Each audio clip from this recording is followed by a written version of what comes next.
how to add passkey on Binance app. Hi everybody, welcome back to our channel. I am back with a new tutorial. In today's video I'll show you guys how can you add passkey to Binance application. So for that you want to go ahead and make sure to update your application to the latest version and then log into your Binance account. When you're logged into your Binance account, this is how it's going to look like. After which you want to click on the icon located in the top left hand side corner of your screen. So here you want to go ahead and click on the profile from the top right, and then you want to go to the security settings. After you go to the security, you could see there's this passkey feature. Just go ahead and click on it and you could see all of these information. Click on add passkey, after which you want to go ahead and click on the passkey option. You could also use biometric as well. Now you will be asked to enter in the verification code that has been sent to the registered email address.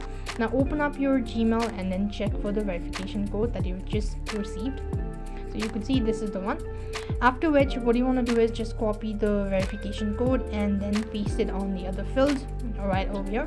Now paste it here, and once you've done it so, click the submit button and you've successfully set up the passkey. So that's how it works. That's all for this video. I hope the video was helpful. Make sure to like, share and subscribe to our channel. Thank you for watching. See you in the next video.